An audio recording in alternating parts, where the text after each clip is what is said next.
শতভাগ বিকলাঙ্গ মেয়ে সরকারি সব ধরনের সুবিধা পেয়ে স্থানীয় পঞ্চায়েত সহ বর্তমান বিজেপি সরকারকে ধন্যবাদ জানিয়েছে। জানা যায়, সোনামুড়া মহকুমার অন্তর্গত মেলাঘর কলমক্ষেত গ্রাম পঞ্চায়েতের ৩ নং ওয়ার্ডের ফুলমিয়ার মেয়ে সীমা বেগম। সে গত 2018 সালে বিএ পাশ করে সীমা বেগম শতভাগ বিকলাঙ্গ, তাই নিজের পরিবারের কাছে বোঝা না হয়ে লেখাপড়া করে মানুষের মতো মানুষ হিসাবে গড়ে ওঠে। বিগত সিপিএম সরকারের আমলে একটি সরকারি চাকরি সহ সরকারি বিভিন্ন সুবিধা পেতে পঞ্চায়েত প্রতিনিধি সহ স্থানীয় নেতাদের দুয়ারে দুয়ারে ঘুরেছিল, কিন্তু কারোরই তার কথা শোনার মতো সময় ছিল না। 2018 সালে রাজ্যে সিপিএম সরকারের পতন ঘটে এবং প্রথমবারের মতো রাজ্যে বিজেপি আইপিএফটি জোট সরকার প্রতিষ্ঠিত হয়। বর্তমান সরকার সীমা বেগমের পরিবারকে সব ধরনের সরকারি সুবিধা পাইয়ে দিয়েছে। বর্তমান সরকার সীমা বেগমের পরিবারকে প্রধানমন্ত্রী আবাস যোজনার ঘর সহ উজ্জ্বলা যোজনার গ্যাস দিয়েছে। শুধু তাই নয়, সীমা বেগমের সরকারি চাকরি একেবারে নিশ্চিত। সেই আনন্দে মঙ্গলবার সীমা বেগম সংবাদ মাধ্যমের দ্বারস্থ হয়ে বর্তমান রাজ্য সরকার সহ স্থানীয় পঞ্চায়েত প্রতিনিধিদের ধন্যবাদ জানিয়েছেন।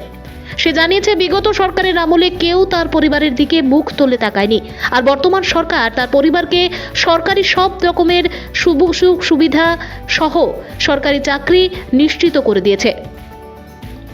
সীমা বেগম বর্তমান রাজ্য সরকারের নিকট সহ স্থানীয় পঞ্চায়েতের প্রতিনিধিদের কৃতজ্ঞতা ও ধন্যবাদ জানিয়েছে।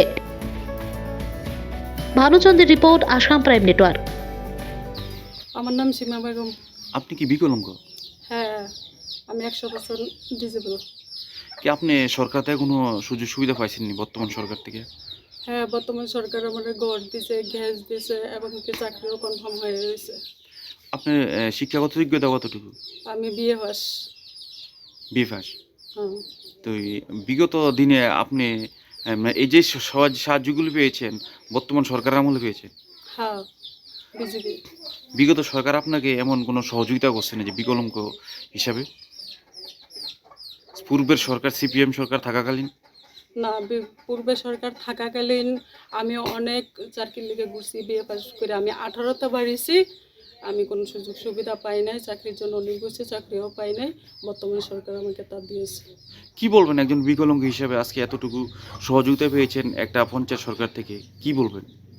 পঞ্চায়েতে যারা আছে তাদেরকে অনেক ধন্যবাদ, বিজেপিকে অনেক ধন্যবাদ।